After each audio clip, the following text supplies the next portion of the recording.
Thank you very much, Ross, and thank you for the invitation to talk today. You'll forgive me, as a lawyer, I'm careful about what I say, and therefore I have prepared written notes. I don't have Colin's eloquence or ability to speak off the cuff, so please forgive me if I read what I have prepared. 40 years ago, the government of the People's Republic of China embarked upon what amounted to a new revolution. They resolved that in order to re-establish their place as a leader in the world, they needed to reform their economy. This year, that liberalisation and opening up the economy is celebrated throughout China. It has literally transformed China, and not only economically. China's military and political power has not until now been commensurate with its economic role. What we are witnessing now is a growing political assertiveness built on that economic dominance, self-confidence as to its role in the world, and an overwhelmingly strong determination that never again will China be subject to the century of humiliation that suffered from the mid-19th to the mid-20th centuries. Those of us raised and educated in the Western system were really exposed to the truth of that century of humiliation. How the British, for example, fought 3 wars in Afghanistan in the 19th century to ensure control of the opium production that was then used as a means of subjugating China.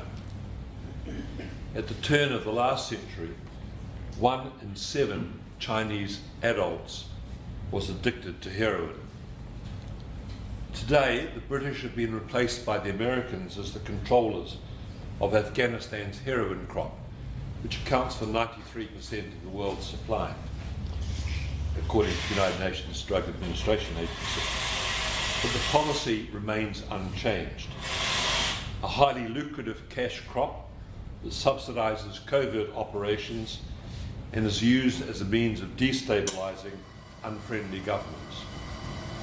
That can be seen particularly today in Pakistan, the predominantly Muslim nations of the former Soviet Union, and Xinjiang province in China. The current Western, quote, concern, unquote, about alleged re-education camps in Xinjiang is conspicuous for its complete failure to note any element of this hybrid warfare being waged by the West, not only through heroin, but also the training and arming of terrorist proxies, the so-called Free Turkmenistan Army. The Western reaction to the re-emergence of China can also be traced back many decades. After the American puppet Chiang Kai-shek was defeated in the Civil War and fled to what was then called Formosa, American warships controlled the Straits of Taiwan to prevent the Chinese army from pursuing Chiang. Politically, the People's Republic of China was denied its rightful place on the United Nations Security Council.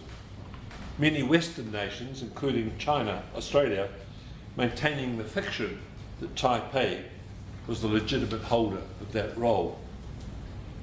Billy McMahon, surely until the present incumbent, Australia's worst Prime Minister, attacked Gough Whitlam when the latter went to China with the intention of normalising relationships with the PRC after the 1972 election that Labour was then likely to win. The Americans had admitted to tell McMahon that while he was fulminating about Whitlam's treachery, quote unquote, United States Eminem Henry Kissinger was in fact in Beijing seeking the same normalisation. Nixon's China policy was a major reason for his removal 2 years later, not the popular mythology of Watergate.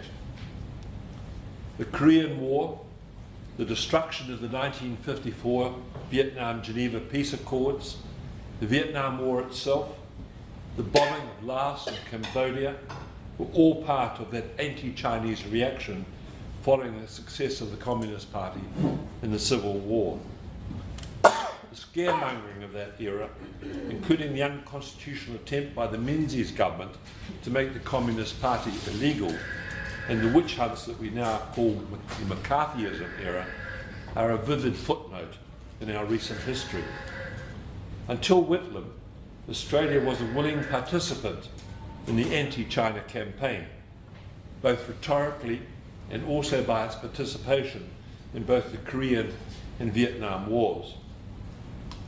Especially ironic is the current Australian rhetoric against China's militarisation, quote unquote, of the South China Sea.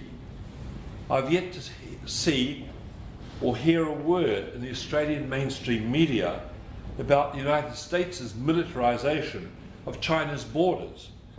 There are currently approximately 400 US military bases whose primary objective is the so-called containment of China. These include military bases in the Philippines, Guam, Japan, South Korea, Thailand, and Australia. These bases store, inter alia, nuclear, chemical, and biological weapons. Pine Gap is the best known of the Australian bases, but there are many others, including the Harold Holt Naval Base at Exmouth in Western Australia, a communications station at Geraldton in Western Australia, the Stirling Naval Base in Perth, Western Australia, Darwin in the Northern Territory, and Shoalwater Bay in Queensland. Offshore, Cocos Island, southwest of Sumatra, is an important base. In November 2018, at the APEC conference in Port Moresby, Australia, Australia and the United States announced the planned development of a naval base on Manus Island. The views of the Papua New Guinea government, whose territory it actually is, were not reported. There is also a biennial naval exercise, Operation Talisman Sabre, that is conducted by the United States and Australian forces. The exercise practices the blockading of the Straits of Malacca, through which 80% of Chinese seaborne exports and imports pass. That strait is only 2.7 kilometres wide at its narrowest point. The Australian media regularly refers to the strategic importance of the South China Sea for maritime traffic purposes. They omit to mention that the bulk of that maritime traffic is either going to or coming from China. They are also completely silent on Operation Talisman Sabre. It's not difficult to believe that the Chinese government sees Talisman Sabre as an unfriendly act. If anyone has a true vested interest in freedom of navigation in this region, it is the Chinese. Freedom of peaceful navigation is in fact guaranteed under the United Nations Convention on the Law of the Sea, to which China is a signatory and the United States is not. In addition to the announced intention with regard to Manus Island, Australia is also a putative member of the so-called Quad nations, that is, the United States, Japan, India, and Australia. This is another grouping overtly aimed at containing China. In practice, it will primarily be an Australian-United States configuration.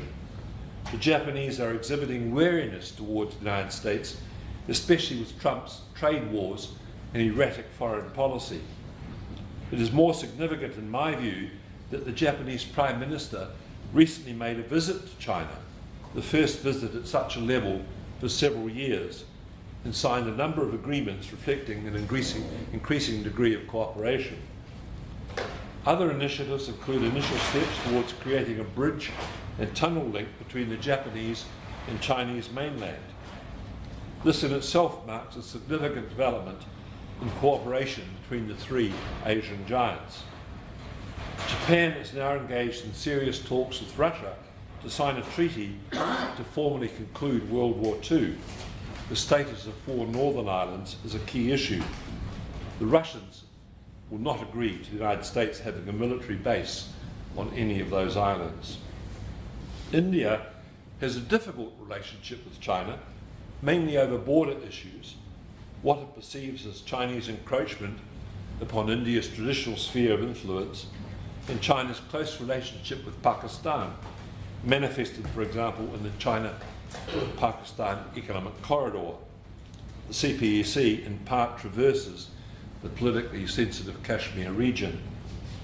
India has also, however, had a long history of non-alignment and has recently strengthened its historic ties to Russia, as with the purchase of Russian jet fighters and the S-400 anti-ballistic missile system. India continues to purchase Iranian gas. In February of this year, India and Iran signed an agreement for India to have the operating lease for the Iranian port of Chalabah during President Rouhani's visit to India. President Modi specifically referred to the, quote, centuries-old bilateral relationship between the two countries.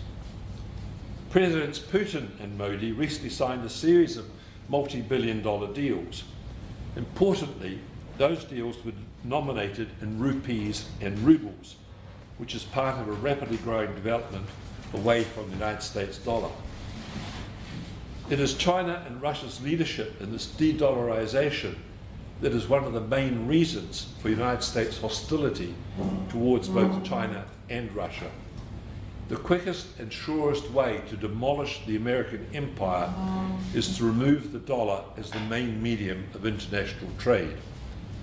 It is the reserve status of the dollar that has enabled the United States to defy economic logic over the past 50 years.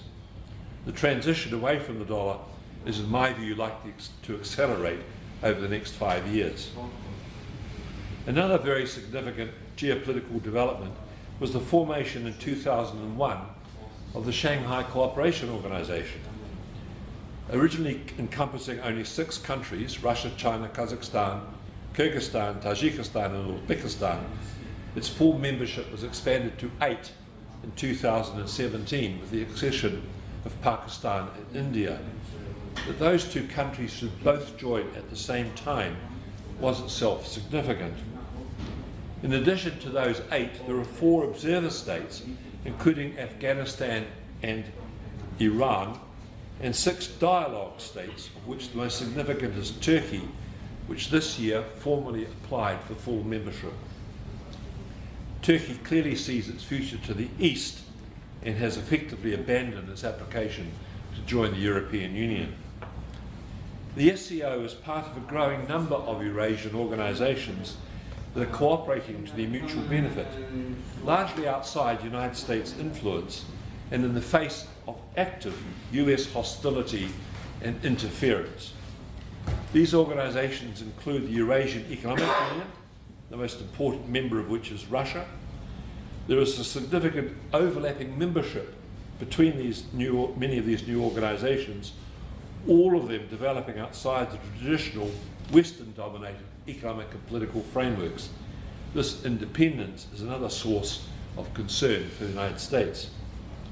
Another hugely important instrument of international cooperation is the North-South Transportation Corridor.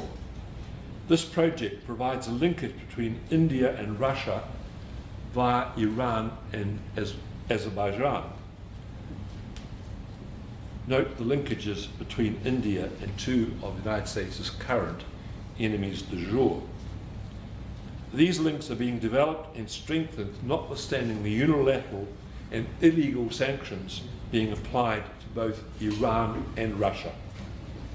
I note, by way of an aside here, that Australia participates in the sanctions against both Iran and Russia, both maintained on the basis of a false dialogue regarding the JCPOA, the Joint Comprehensive Plan of Action, MH17 and Crimea.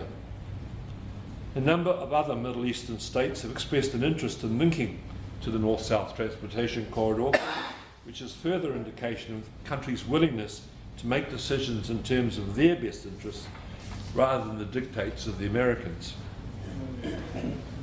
As if Morrison's thought bubble about shifting Australia's embassy in Israel from Tel Aviv to Jerusalem were not bad enough, he has also wondered aloud about changing Australia's attitude to the JCPOA, a policy shift that is only explicable in terms of Australia's extraordinary support for Israel and its Me Too response to whatever idiocy emanates from the White House.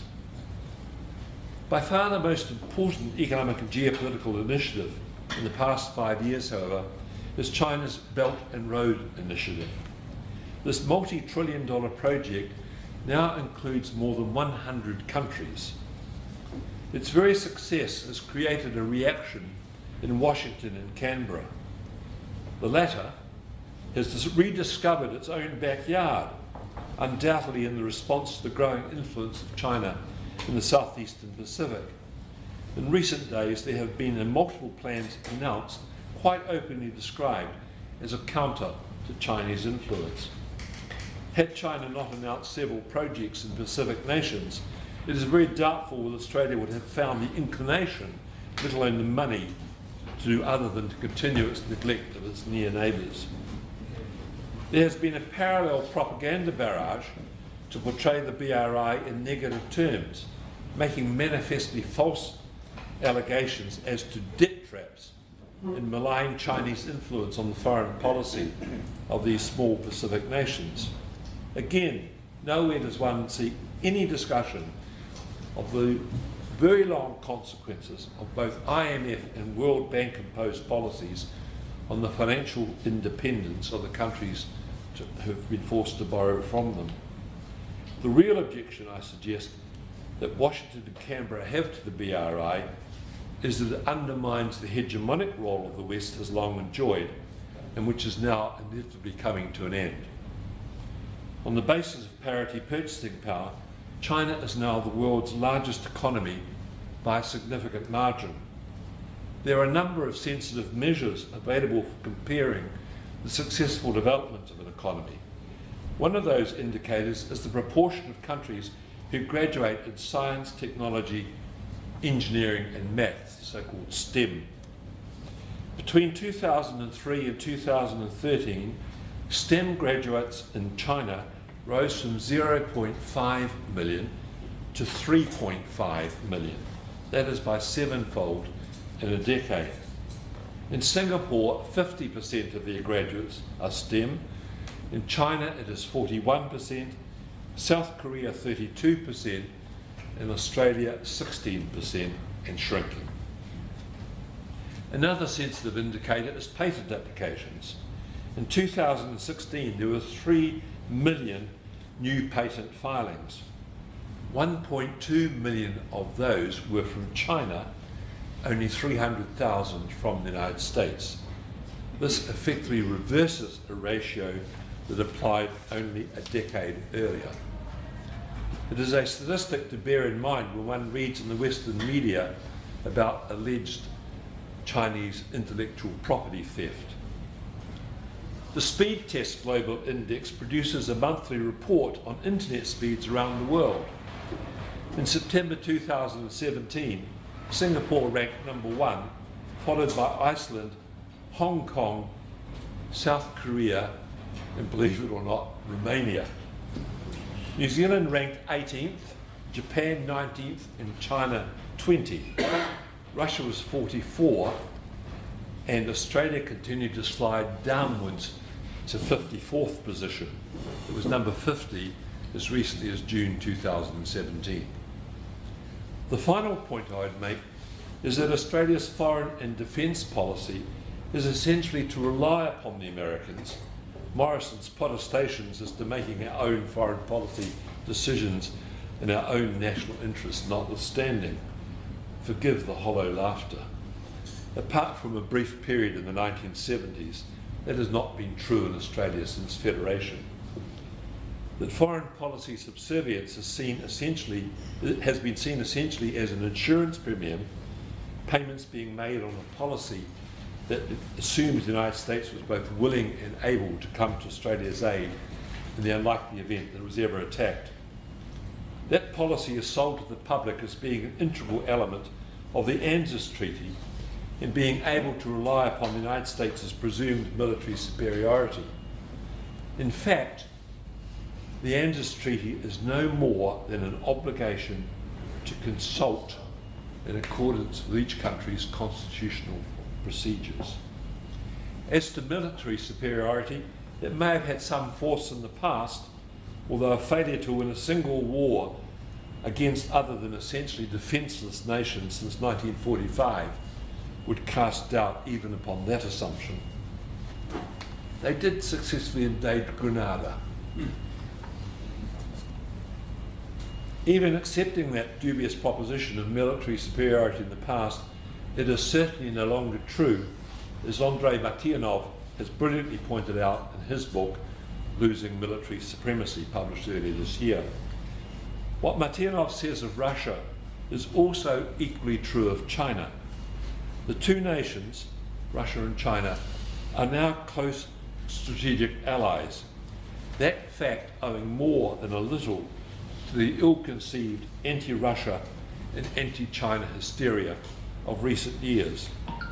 It is ironic that US policies have been the greatest driver of an outcome that Henry Kissinger and the late Zbigniew Brzezinski strove mightily to avoid. In the context of military advantage, I need only to mention the Dongfeng, East Wind 41, a Chinese intercontinental ballistic missile with a range of 14 to 15,000 kilometres with 8 to 10 independently targetable warheads.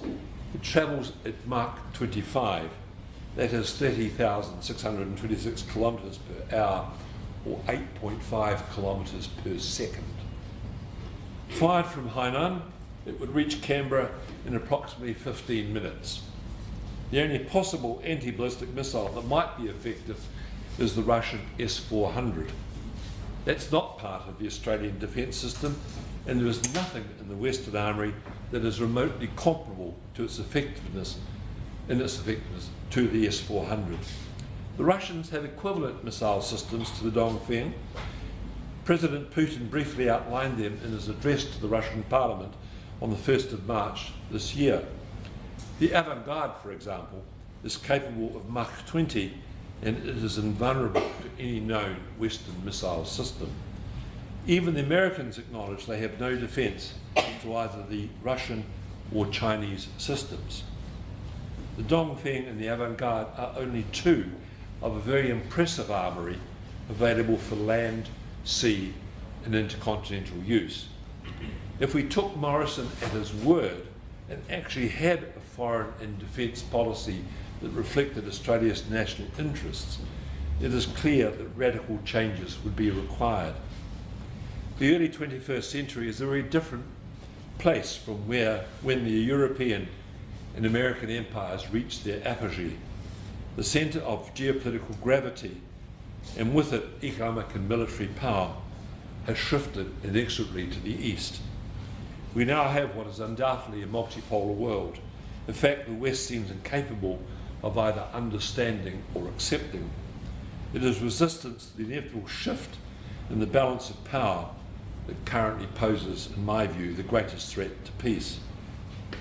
The challenge for Australia is this: do we continue acting as a glorified colony of the American empire, or do we respond to the challenges and opportunities our geographical position and the rapidly evolving geopolitical world provide us? There is nothing in our present policy stances to encourage the belief that we have even begun to appreciate the scale of the challenge, let alone begun to formulate policies appropriate for the 21st century and Australia's place in it. Thank you.